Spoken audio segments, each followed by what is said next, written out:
Before we begin, let us know where you're listening from. After the story, rate it from 1 to 10. Now, let's start. The smell of burning thatch filled Pria Caldwell's lungs as she ran toward the village square. Screams pierced the morning air, mingling with the harsh, guttural shouts of the Norsemen who had appeared like specters from the sea mist. The raiders had come without warning, their dragon-headed ship sliding onto the Northumbrian shore in the grey dawnlight. Pria clutched her healer's satchel to her chest, herb spilling from its leather confines as she stumbled forward. Ahead, villagers huddled together while warriors in metal helmets circled them with axes and swords gleaming in the strengthening sunlight. Blood already stained the packed earth of the village center. "Please," she cried out, pushing past a Norse warrior who grabbed at her arm. His grip was like iron, but she twisted free, herbs scattering at her feet. "Stop this slaughter!" The Norsemen paused, their attention drawn to the slender Saxon woman with fiery red hair tumbling loose from her head covering. She stood taller than most women of her village, her green eyes flashing with both fear and determination. A man stepped forward from the group of raiders, clearly their leader. He was broad-shouldered and tall, with hair the color of wheat woven with small braids, and a beard adorned with silver beads that caught the light. His blue eyes regarded her with cool interest. "You speak our tongue?" he asked, his voice deep and accented. "Enough," Pria answered, straightening her spine. "I learned from a trader who wintered here 3 seasons past." The leader assessed her with narrowed eyes. "Bold of you to approach warriors with blood on their blades. I am Pria Caldwell, healer of this village." She lifted her chin. "And I come to make a bargain." A murmur passed through the gathered Norsemen. Their leader silenced them with a raised hand. "I am Thorald Olafsson, son of Olaf the Far-Travelled. What bargain could you offer that would interest me more than the silver and slaves we came for?" Pria swallowed hard, knowing her next words would change her life forever. "Your men are wounded." "I saw 3 limping, 1 clutching his side." "There was a skirmish at the shore, yes." When Thorald's eyes narrowed, she continued, "I offer my skills as a healer. I will tend your wounded, prepare medicines for your voyages, keep sickness from your men, if you spare this village and its people." Thorald's laugh was sharp. "One woman's hands against the bounty of an entire settlement." "My knowledge is worth more than silver," Pria countered. "Silver cannot heal festering wounds or cure fever. I know the secrets of plants from the forests to the fens. I can mend bone and flesh, drive out poisons, ease childbirth." She stepped closer, lowering her voice. "And when winter comes, as it soon will, and your men suffer from the coughing sickness that fills lungs with water, I can save them when others would perish." A tall warrior with a blooded arm pushed forward. "Jarl Thorald, the woman speaks sense. Halfdan died last winter from such a sickness. And Eirik still limps from the wound the Frankish spear left in his thigh." Thorald's eyes never left Pria's face.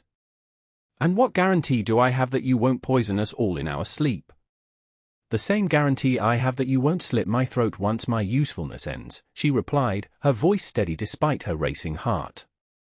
"We must trust each other, or both sides lose." The village elder, a stooped man named Godwin, hobbled forward. "Pria, no. We cannot let you sacrifice." "Silence!" Thorald commanded, and the old man fell quiet, trembling. The Viking leader circled Pria slowly, assessing her like a prized mare at market. "You would leave your home? Your kin? Your gods? To save them?" "Yes." Her voice did not waver. Thorald's gaze lingered on her face, then dropped to the healer's satchel clutched in her white-knuckled hands. "Very well. A bargain, then. You will come with us as our healer. You will tend our wounds, prepare our medicines, keep plague from our doors. In exchange, this village will be spared." His eyes hardened. "But should you try to escape or bring harm to my men, I will return here and leave nothing but ash and bone." The villagers gasped and murmured, but Pria nodded once. "I accept these terms." Pria, a woman cried out from the crowd, her younger sister, Edith, tears streaming down her face. "You cannot go with these heathens." Pria turned to her people, keeping her back straight though her heart threatened to break. "I must. And you must let me." Thorald barked orders in his native tongue, and his men began to withdraw from the village center. To Pria he said, "Gather what you need. We sail with the tide." She hurried to her small cottage at the edge of the village, hands trembling as she collected her precious herbs, remedies, and the few personal belongings she could carry. Edith followed, pleading with her to reconsider, but Pria's mind was set. "They would have killed us all," she explained, carefully wrapping dried herbs in linen. "Or worse, taken the young as slaves. This way, our people survive." "But I have my skills," Pria said firmly. "And those cannot be taken from me." As the sun climbed higher, Pria walked toward the shore where 3 longships waited, their fearsome dragon heads facing the sea. Villagers lined her path, some weeping, others touching her arm in gratitude or farewell. The weight of their expectations pressed upon her shoulders more heavily than her packed belongings. At the water's edge, Thorald Olafsson waited, his gaze inscrutable as she approached. Without a word, he extended his hand to help her into the largest of the ships. Pria hesitated only a moment before taking it, her small hand disappearing in his calloused grip. As she settled among the unfamiliar men and their strange language, she looked back at the village she had known all her 22 summers. The thatched roofs, the small gardens, the wooden church with its modest cross, all still standing because of her choice. The Vikings pushed the ship into deeper water, leaping aboard with practiced ease. Oars dipped into the grey waters, and slowly, the coastline of her homeland began to recede. Pria Caldwell, healer of Westcliff, had become a bargaining chip in a game of survival she had never asked to play. The journey across the North Sea was a nightmare of heaving waves and bitter cold. For 7 days, the longships battled the autumn gales, spray soaking everyone aboard. Pria huddled beneath a wool cloak provided by one of the warriors, fighting seasickness and despair in equal measure. On the 3rd day, a young warrior named Leif developed a fever from a gash in his leg that had turned an angry red. The men muttered about ill omens and sea curses, but Pria pushed past her own misery to examine him. "I need clean water, as hot as you can make it," she instructed, her voice raspy from salt and cold. Thorald, who had been watching from the stern, raised an eyebrow. "We have limited fresh water." "Then use seawater. Heat it well." She rummaged in her satchel for yarrow and wild garlic. "And I need your smallest, sharpest knife." The Jarl hesitated, then nodded to one of his men. Soon Pria was carefully cutting away dead flesh from the wound, cleaning it with hot seawater, and packing it with crushed herbs. "Hold him," she ordered as Leif thrashed in pain. 2 burly warriors pinned the young man down while she worked. When she finished, she bound the wound with clean linen strips and administered a sleeping draught. "Will he live?" Thorald asked later, as they shared a meager meal of dried fish and hard bread. "If the fever breaks by morning, yes," she answered, too exhausted to feel fear of the formidable man beside her. When dawn broke, Leif's skin was cool to the touch, and the angry red streaks had receded. The warriors regarded Pria with new eyes, some with respect, others with suspicion that her powers might be more than natural. On the 7th day, the lookout cried out, pointing to a distant shoreline emerging from the mist. The men cheered, their spirits lifting at the sight of home. Pria stared at the approaching coast with apprehension churning in her stomach. What awaited her in this foreign land? As they neared shore, she could make out a settlement nestled in a protected bay. Smoke rose from numerous dwellings, and smaller boats plied the waters. It was larger than her village, with structures built of timber and stone spread across rising ground. "Ravnfjord," Thorald said beside her, a note of pride in his voice. "My home." The longships glided into the harbor where people had already gathered, drawn by the distinctive striped sails visible from afar. Children ran along the shore, women waved, and men stood with arms crossed, eager to hear tales of the raid. As they disembarked, Pria felt the weight of curious stares. She kept her eyes lowered, clutching her precious satchel of medicines like a shield. Thorald gripped her elbow, guiding her through the crowd. "A Saxon woman," someone called out in their tongue. "Is she a thrall?" She is a healer, Thorald answered loudly, and she is under my protection. A commotion at the edge of the crowd drew their attention. A striking woman with blonde hair braided elaborately around her head pushed forward, her blue eyes flashing. She wore a fine woolen dress with brooches of silver at each shoulder, marking her as someone of importance. Thorald Olafsson, she called, her voice clear and commanding. You bring home a foreign woman instead of proper plunder? The winter stores will not fill themselves. Astrid, Thorald acknowledged with a nod. The raid was successful. Silver and goods follow in the other ships. This woman is a healer who saved Leif Gunnarsson's life. She comes to serve our people through the winter. Astrid's gaze swept over Pria dismissively. We have our own healers. None with her skill, Thorald countered. She comes willingly as part of a bargain that spared her village. She will be treated with respect. The blonde woman's mouth tightened, but she said nothing more, turning instead to organize the unloading of goods from the ships. Pria glanced at Thorald questioningly. My sister, he explained briefly. Since our father's death last winter, she has taken much responsibility upon herself. He led Pria through the settlement to a large timber hall at its center. Warriors and villagers alike stepped aside, watching with undisguised curiosity as the Saxon healer passed. Inside the hall, a central hearth blazed, smoke rising to escape through a hole in the roof. Wooden pillars carved with intricate patterns supported the high ceiling, and benches lined the walls. At the far end stood a high seat, elaborately carved with images of gods and beasts. You will stay here, Thorald said, gesturing to a small side chamber off the main hall. It was once used by our mother's handmaiden. It will serve until we find more suitable arrangements. The room was small but clean, with a narrow bed, a wooden chest, and a small window covered with a thin, scraped animal skin that let in muted light. Thank you, Pria said, unsure what else to say to the man who was both her captor and protector. Thorald nodded once. Rest. Tomorrow you will meet our own healers and begin your work. He paused at the doorway.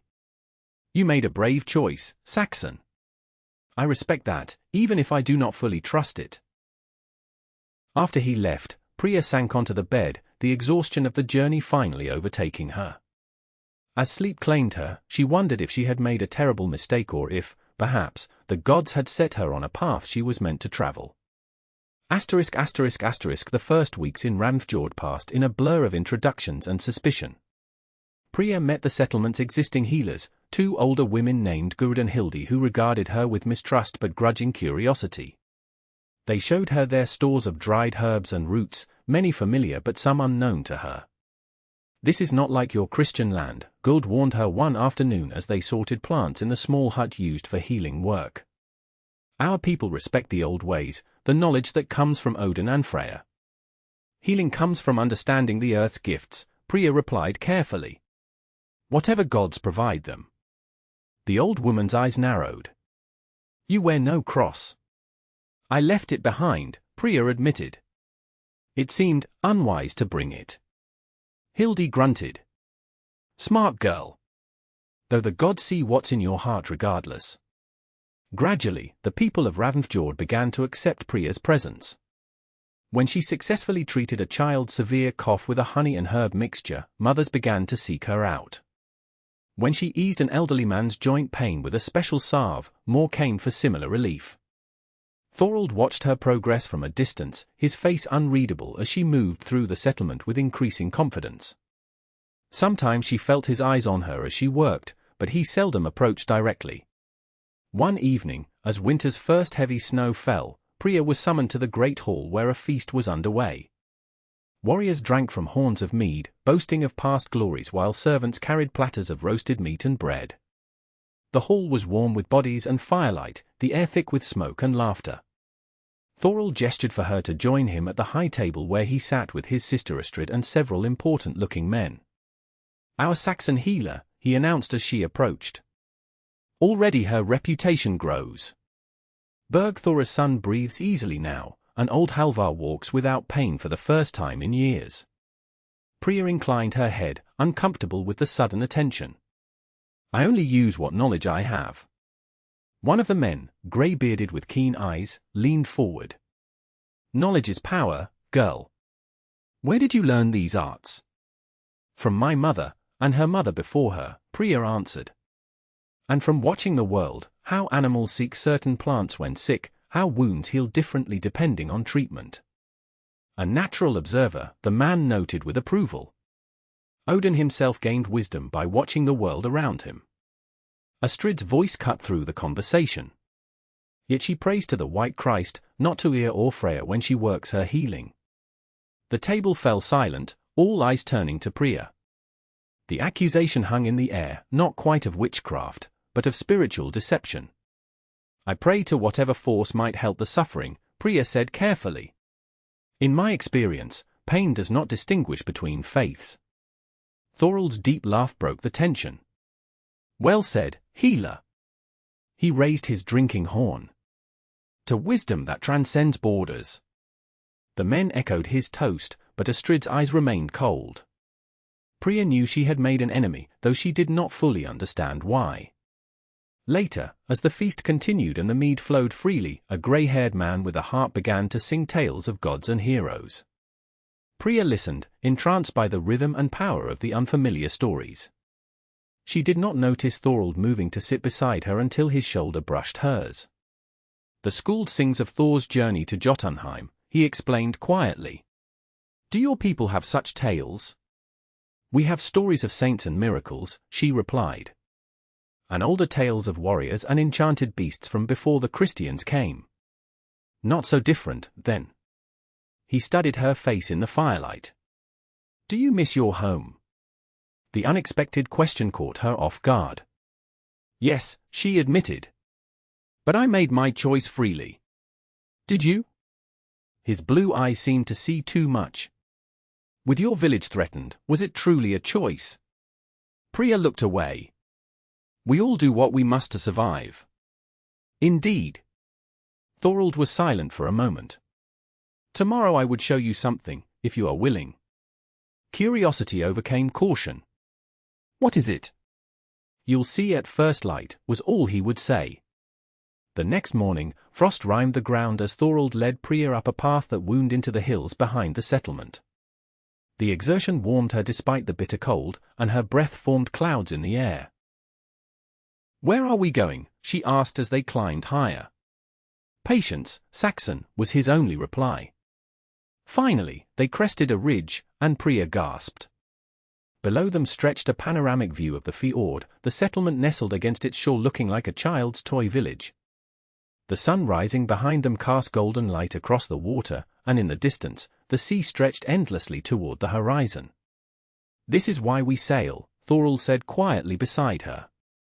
"Not just for plunder or glory, but because something in our blood calls us to see what lies beyond that line where sea meets sky." Pria turned to look at him. In the clear morning light, away from his warriors and responsibilities, he seemed younger, the hard lines of his face softened by wonder. "It's beautiful," she admitted. "This is my home," he said simply. "I wanted you to see it as I do, not just as a place of exile." Something shifted between them in that moment, a small recognition that perhaps they were not so different after all. As they stood side by side watching the sun climb higher, Pria felt the first dangerous stirring of something that went beyond mere acceptance of her fate. ****** Winter descended on Ravnfjord with a vengeance. Snow piled against the buildings, and ice formed along the shore of the fjord. Inside the dwellings, people huddled around fires, telling stories to pass the long dark hours while wind howled outside. As Pria had predicted, the coughing sickness came with the cold. First one family, then another fell ill with fever and lung-racking coughs that left victims gasping for breath. The settlement's healers worked tirelessly, but the sickness spread relentlessly. When Astrid's youngest son, Canute, a boy of only 6 winters, collapsed with fever, the proud woman finally came to Pria for help. "Save him," she demanded, her usual composure fractured by fear. "If you truly have the skill my brother claims, save my son." Pria followed her to the fine house Astrid shared with her husband, Sven, who was away trading in the eastern lands. Inside, the boy lay wrapped in furs, his small chest heaving with effort, his face flushed with fever. For 3 days and nights, Pria rarely left his side. She steeped pine needles and wild thyme for steam that the boy breathed in under a tent of woolen cloth. She prepared infusions of elderberry and yarrow to break the fever, spooning them carefully between his cracked lips. She massaged his chest with bear fat mixed with pungent herbs to loosen the congestion. On the 3rd night, as a blizzard raged outside, Canut's fever finally broke. His breathing eased, and he fell into normal sleep for the first time since falling ill. Pria, exhausted beyond measure, slumped in her chair beside his bed. She felt a hand on her shoulder and looked up to find Astrid standing over her, the proud woman's eyes red-rimmed from weeping and lack of sleep. "You saved him," Astrid said simply. "He is strong," Pria replied. "He fought hard." "As did you." Astrid sat heavily on a nearby stool. "Why? Why fight so hard for the child of someone who has shown you nothing but contempt?" Pria looked at the sleeping boy, his chest now rising and falling in peaceful rhythm. "Because he is innocent. Because healing is what I know. Because?" She hesitated, "Because in this place, so far from my home, it is the only purpose I have." Astrid studied her for a long moment. "My brother was right about you." She reached out and touched Pria's hand briefly. "Thank you." From that day forward, Astrid's open hostility ceased. Though they were not friends, a wary respect developed between the two women. And as word spread of Canut's recovery, more families sought out the Saxon healer for their sick children. The epidemic gradually subsided, but not before claiming several lives among the very old and very young. Pria attended each burial, watching silently as bodies were placed in the frozen ground with strange rituals and unfamiliar prayers. After one such burial, as the mourners dispersed, Thorald found Pria standing alone, staring out at the grey sea. "You saved many who would have died," he said, coming to stand beside her. "Not enough," she replied, thinking of the tiny body they had just laid to rest. "Death comes for us all eventually," Thorald said, his voice unusually gentle. "Even the gods know this. In my faith, death is not the end. Nor in ours." He smiled slightly. "Though our afterlife has more feasting and fighting than yours, I suspect." Despite herself, Pria smiled. "Perhaps." They stood in companionable silence for a moment before Thorald spoke again. "The winter solstice approaches. We will hold a feast to mark the return of the sun. It would honor us if you would join." Pria hesitated, aware that participating in pagan celebrations went against her Christian upbringing. Yet after months among these people, she had come to see their customs not as evil, but simply different. "I would be glad to come," she said finally. The solstice celebration was unlike anything Pria had ever experienced. The great hall was decorated with evergreen boughs and blazing torches. A massive Yule log burned in the central hearth, and everyone from the smallest child to the oldest grandmother participated in the festivities. There was feasting on preserved meats and the last of the autumn stores, drinking of mead and ale, music from harps and pipes, and dancing that grew wilder as the night progressed. Outside, bonfires burned on the hills to call back the sun from its winter journey. Pria sat at the high table beside Thorald, wearing a new woolen dress Astrid had given her, blue as the summer sky, with simple embroidery at the neck and sleeves. Her red hair was braided in the Norse style, with small amber beads woven through it. "You look like one of us tonight," Thorald observed, his eyes warming as they rested on her. "Do I?" Pria touched her braid self-consciously. "Almost." His smile made something flutter in her chest. "Though your accent still gives you away." Later, when the dancing began, Thorald pulled her to her feet. "Come," he said, "even healers must celebrate the returning light." "I don't know the steps," she protested as he led her into the circle of dancers. "Neither do I, after so much mead," he laughed. "Just follow the music." And so she did, whirling among the Vikings as drums pounded and voices raised in songs to gods she did not worship but had begun to understand. In the firelight, with music filling the air and Thorald's strong hands guiding her, Pria felt something frozen within her begin to thaw. When they finally stumbled, breathless with exertion and laughter, to a quiet corner of the hall, Thorald's eyes were bright with more than just reflected flame. "You are not what I expected, Pria Caldwell," he said softly. "What did you expect? A frightened village girl? A reluctant prisoner?" His hand came up to touch her cheek lightly. "Instead, I found a woman of courage and wisdom who faces each challenge with open eyes." Pria knew she should step back, maintain the careful distance she had kept all these months. But something in his gaze held her in place. "And you are not the heartless raider I feared," she admitted. "You are Amor." For a moment, it seemed he might kiss her. Pria found herself hoping he would, a realization that both shocked and thrilled her. But a shout from across the hall broke the spell as one of his warriors called for a toast. Thorald's hand fell away, though his eyes lingered on hers. "We should rejoin the feast," he said reluctantly. As they returned to the celebration, Pria caught Astrid watching them with a calculating expression. The woman raised her drinking horn slightly in acknowledgement, but her eyes held warning. Later that night, as Pria prepared for bed in her small chamber, a knock came at her door. She opened it to find Astrid standing there, her festival finery exchanged for a simple night robe. "May I enter?" the blonde woman asked formally. Pria stepped aside, puzzled by the late visit. Astrid glanced around the small room before facing her directly. "I saw you with my brother tonight," she said without preamble. "I saw the way he looked at you. The way you looked at him." Pria felt heat rise to her cheeks. "I don't know what you mean." "Yes, you do." Astrid's voice was not unkind, but firm.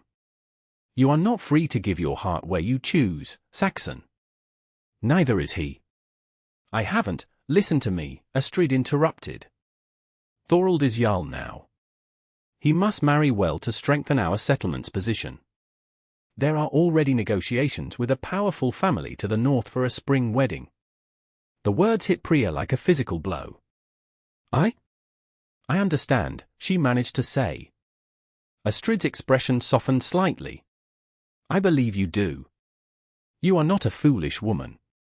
She moved toward the door, then paused. "I do not say this to be cruel.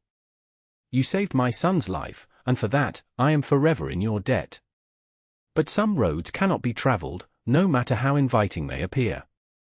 After Astrid left, Pria sat on her bed, staring at the small oil lamp that cast flickering shadows on the wall.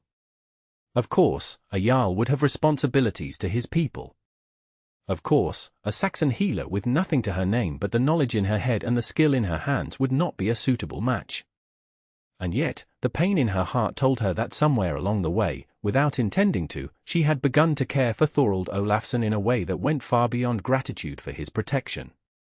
She blew out the lamp and lay in darkness, wondering how she could have been so foolish as to let herself fall in love with the very man who had taken her from her home.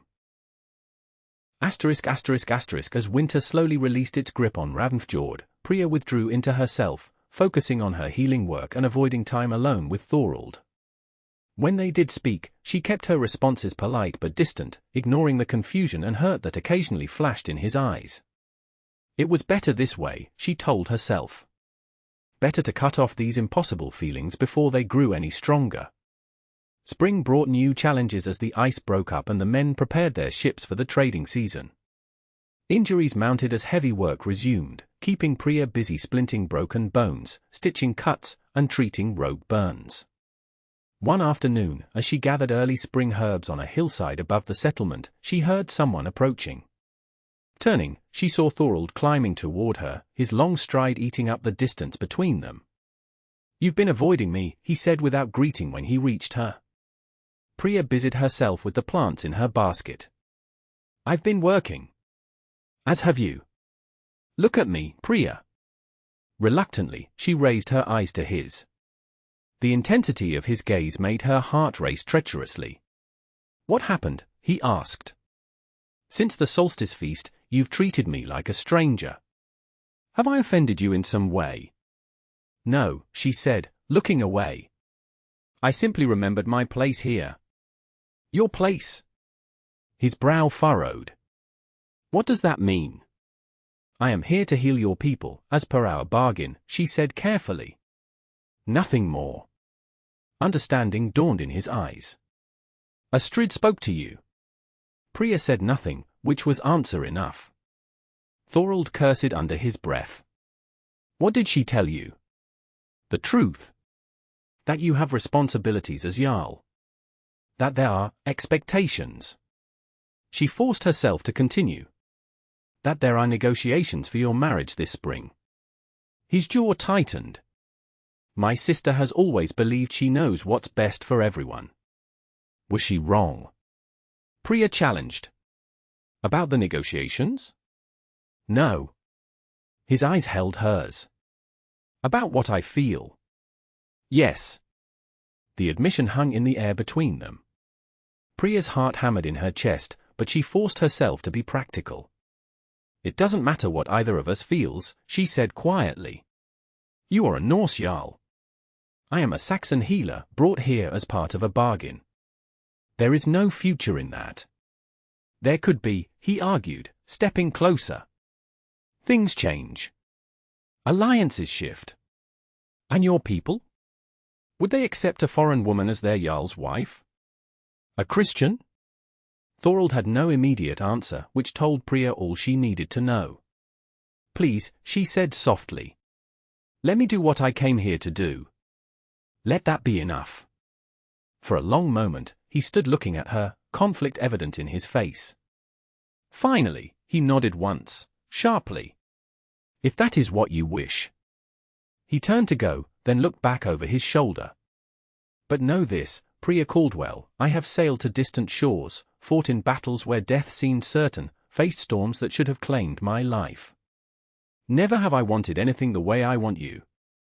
With that, he strode back down the hill, leaving Pria trembling among the spring flowers, her carefully maintained resolve crumbling like sand. That night, a storm blew in from the sea, rattling the shutters of Pria's small room and matching her turbulent thoughts. Sleep eluded her as she replayed Thorald's words again and again. A pounding on the great hall's door roused her from her restless bed. Voices raised in alarm sent her hurrying into the main hall, where Thorald was already striding toward the entrance, a sword at his hip despite the late hour. A drenched messenger stood in the doorway, water pooling at his feet. Raiders, he gasped. From the south. 3 ships. They've already burned 2 outlying farms. Thorald's face hardened. How many men? Perhaps 60 warriors. They came under cover of the storm. Wake everyone, Thorald ordered the gathered men. All warriors to arms. Get the women, children, and elders to the cave refuge. The hall erupted into activity. Pria hurried back to her room, quickly gathering her healing supplies. Whatever her personal feelings, there would be wounded who needed her skills before the night was over. As she emerged with her satchel, Thorald intercepted her. Go with Astrid and the children, he instructed. The cave is well hidden and defensible. I'll be needed here, she countered. Let me set up in the healing hut. Pria, I didn't survive a Viking raid just to hide from another one, she said firmly. I'm a healer. Let me do my work. Something like pride flickered in his eyes. Very well. But at the first sign the battle goes against us, you go to the cave. Promise me. I promise, she agreed, though they both knew it was a lie. Within the hour, the clash of weapons and war cries echoed through the settlement. Pria worked feverishly in the healing hut with Gurd and Hildi, treating a steady stream of wounded brought from the fighting. Some injuries were minor, cuts and bruises that needed only cleaning and bandaging. Others were life-threatening, deep axe wounds, arrow punctures, crushing blows from war hammers. The night wore on, and still the fighting continued. Dawn was breaking when the door burst open and 4 warriors carried in a blood-soaked figure. The Jarl, one cried. He took a spear meant for Bjorn. Pria's heart nearly stopped as they laid Thorald on the central table. Blood pulsed from a wound in his side where a spear had torn through his mail shirt. Out, she commanded the warriors. All of you. Give us space to work. As they reluctantly withdrew, Pria cut away Thorald's tunic and mail. The wound was deep, the spear having penetrated below his ribs on the right side. Blood flowed steadily, too much blood. Pressure here, she instructed Hildy, placing the older woman's hands on a folded cloth over the wound. To good, she said, heat water, as hot as you can make it. And bring my thread and needles. Thorald's eyes fluttered open, focusing with difficulty on her face. Pria, he murmured. The raiders? Retreating, she assured him, though she had no idea if it was true. Lie still. You're losing too much blood. If I die, he began. You're not dying, she cut him off fiercely. Not today. Not while I have breath in my body. For hours, Pria worked to save Thorald's life. She cleaned and stitched the deep wound, prepared poultices to draw out infection, mixed herbal infusions to replace lost blood and fight fever. When his breathing grew labored, she burned special herbs and held his head so he could inhale the healing smoke. Outside, the sounds of battle faded. Occasionally, someone would look in, seeking news of the Jarl, but Pria sent them all away. Her world narrowed to the man on the table and the desperate fight to keep him among the living. As night fell again, Thorald's fever spiked dangerously. He thrashed in delirium, reopening his wound and undoing much of Pria's careful work. In desperation, she sent Gerd for snow to pack around his burning body. Don't you dare leave me, she whispered fiercely as she worked.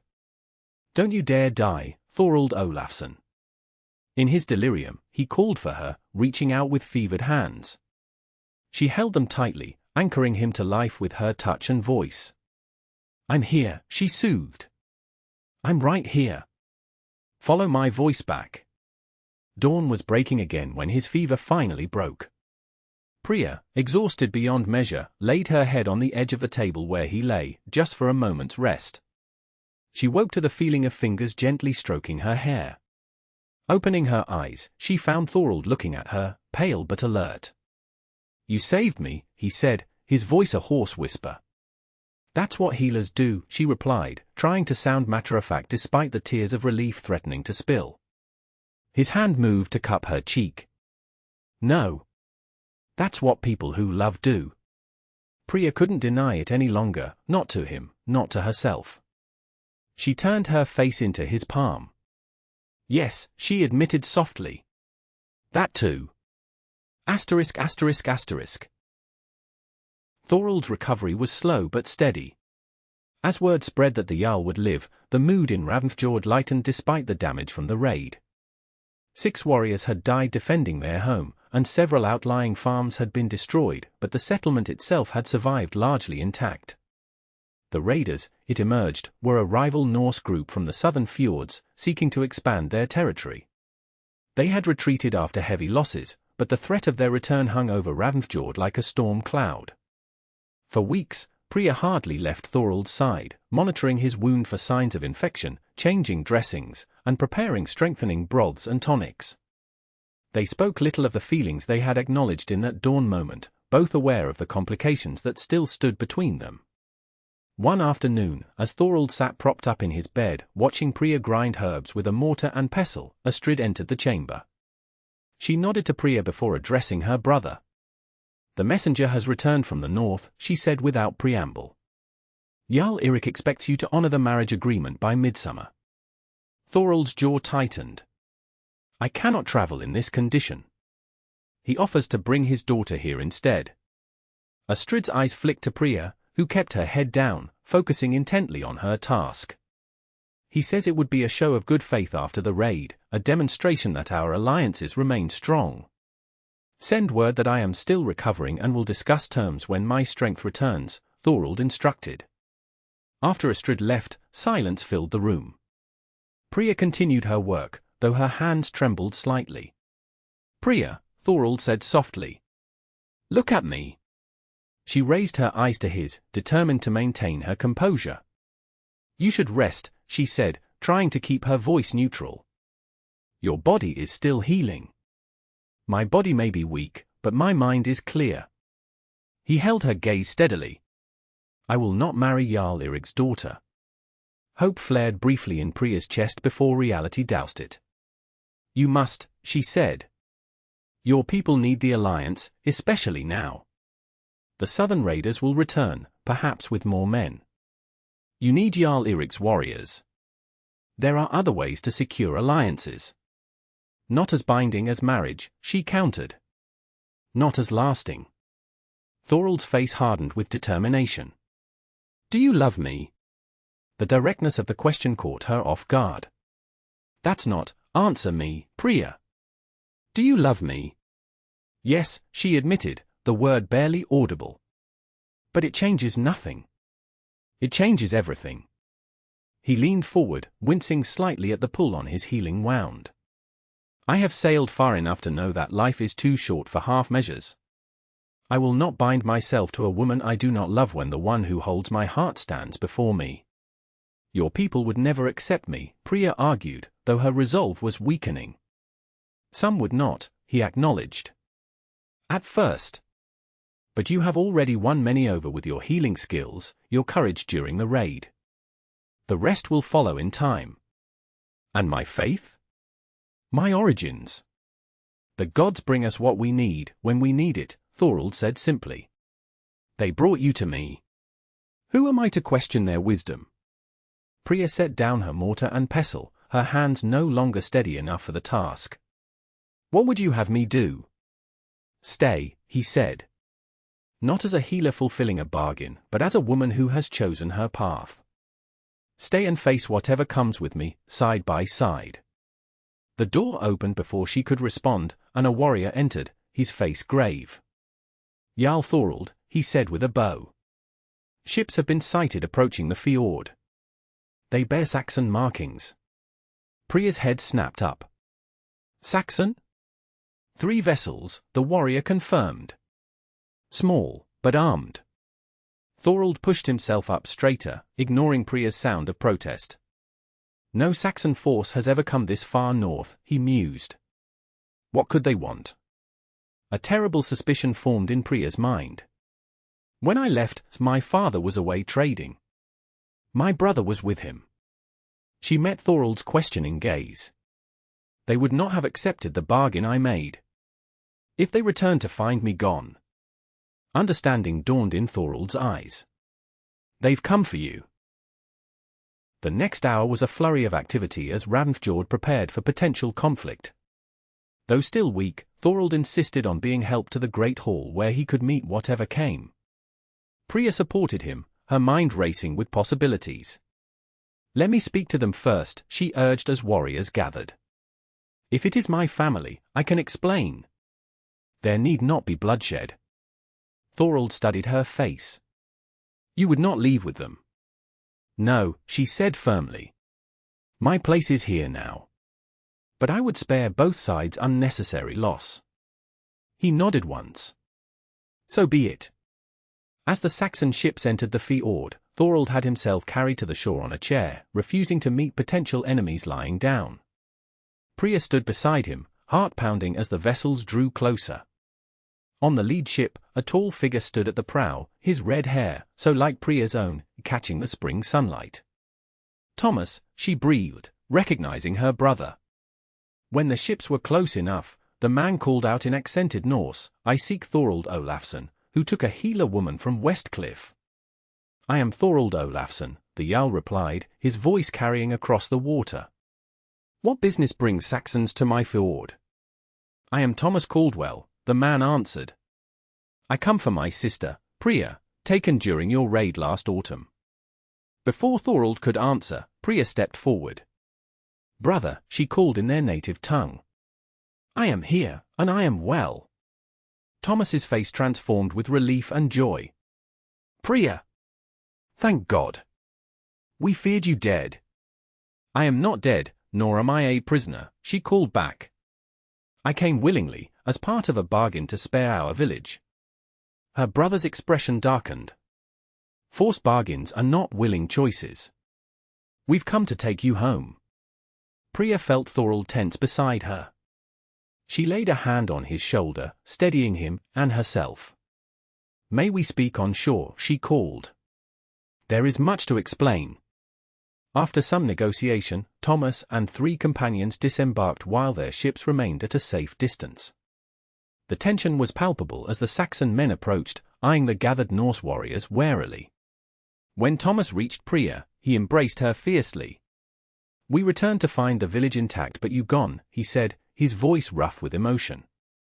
"The elders told us of your sacrifice." "It was my choice," she insisted, stepping back to look at him properly. "How did you find me?" "We tracked the raiders' path, port by port," he explained. "It took months, but each place we stopped, people spoke of a red-haired Saxon healer traveling with Norsemen. We followed the tales north." Thomas turned to Thorald, switching to his limited Norse. "I thank you for not killing my sister, but she returns with us now." "That is for her to decide," Thorald replied evenly. Thomas's face flushed with anger.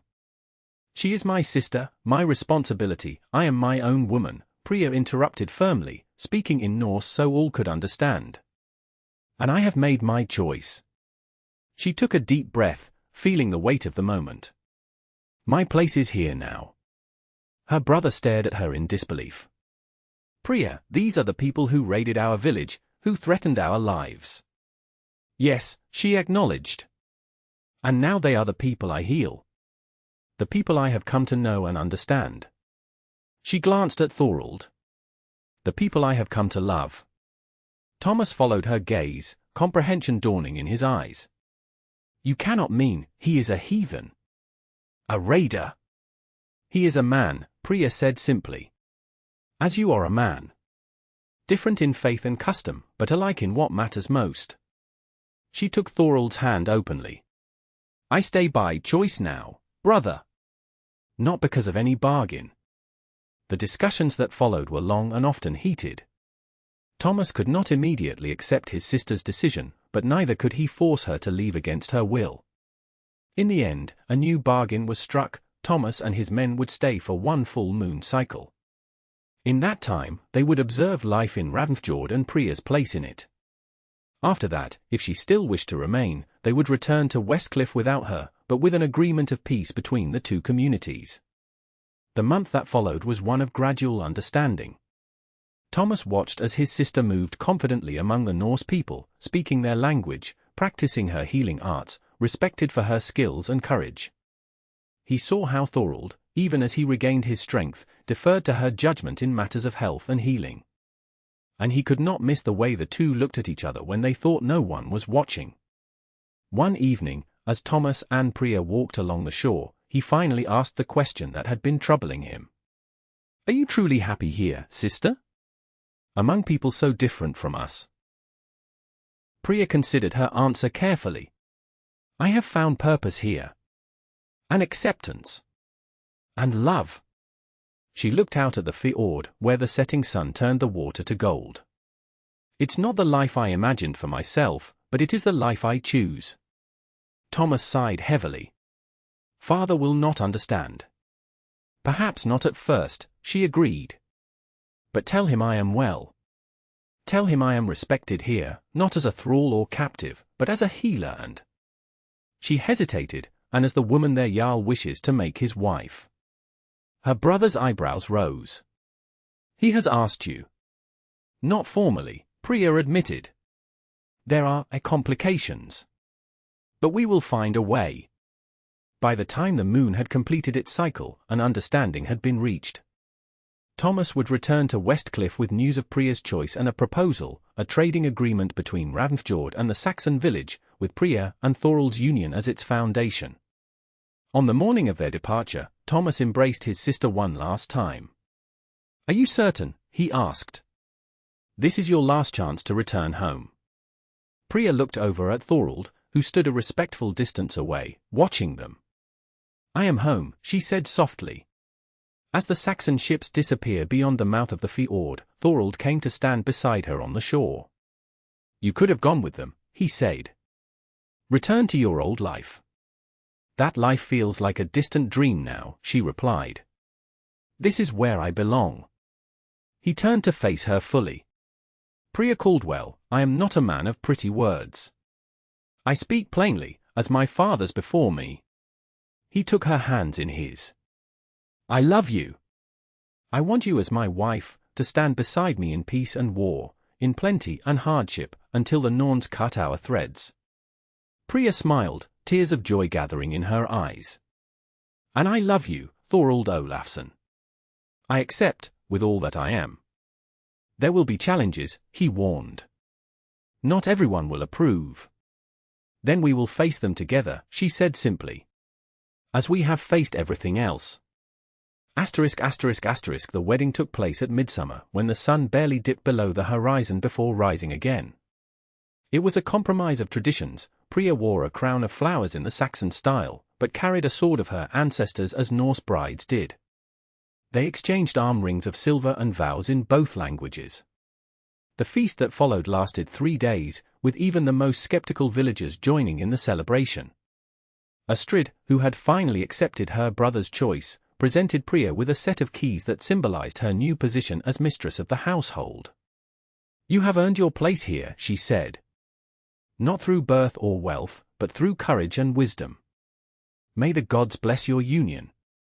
A month after the wedding, a ship arrived from the north bearing Jarl Eirik himself. He came not with warriors but with traders, and though initially angered by Thorald's broken marriage agreement, he was eventually pacified with generous compensation and new trading arrangements. Your Saxon bride brings you unusual alliances, he observed to Thorald as they shared mead in the great hall. Perhaps there is wisdom in looking beyond our shores for strength. By autumn, when the leaves turned gold and red on the hillsides, Pria had news that brought Thorald to his knees in wonder. A child? He asked, his hand gentle on her still flat stomach. You are certain? As certain as a healer can be, she smiled. A child of 2 worlds, to be born when spring returns. Thorald gathered her in his arms, his joy too great for words. That night, he led her up to the ridge where he had first shown her the beauty of his homeland. Our child will know both sides of their heritage, he promised as they looked out over the fjord, now bathed in autumn moonlight. Saxon and Norse. Christian and whatever faith they choose when they are grown. A bridge between worlds, Pria murmured, leaning against him. As we have been. In the years that followed, Pria and Thorald's union bore fruit in more ways than one. Their firstborn, a daughter with Thorald's blue eyes and Pria's red hair, was followed by 2 sons. The trading agreements with Westcliff expanded to other Saxon villages, bringing prosperity to Ravnfjord without the need for raiding. Pria continued her healing work, now aided by apprentices from both Norse and Saxon backgrounds who sought to learn her unique combination of knowledge. Her reputation spread along the coast and into the interior, bringing seekers of healing from distant settlements. And when Thomas Caldwell returned 5 years after his first visit, it was with their father and a priest who formally baptized Thorald in the waters of the fjord, not because the Jarl had abandoned his ancestors' gods, but because he had come to believe, as Pria did, that truth could be found in many traditions. The gods have many faces, he explained to his people afterward. I have not turned my back on Thor or Odin. I have simply acknowledged that the Saxon god may be another face of the same force that shapes our world. Not all approved, but most accepted. And when raiders threatened again in later years, Saxon ships arrived to fight alongside Norse warriors, cementing an alliance born of one woman's courage and one man's ability to see beyond the traditions of his fathers. On autumn evenings, when the northern lights danced across the sky, Pria would sometimes stand on the ridge overlooking the fjord, remembering the frightened healer who had once bargained for her village's safety. The path from that moment to this one had been neither straight nor easy, but looking back, she could see how each step, each challenge, had led her exactly where she was meant to be. And when Thorald joined her, his arms strong around her waist even as silver threaded through his once golden hair, she knew that the greatest healing she had ever performed was not of bodies, but of the ancient divide between their peoples, a healing born of love that transcended the boundaries of land and custom, faith and history.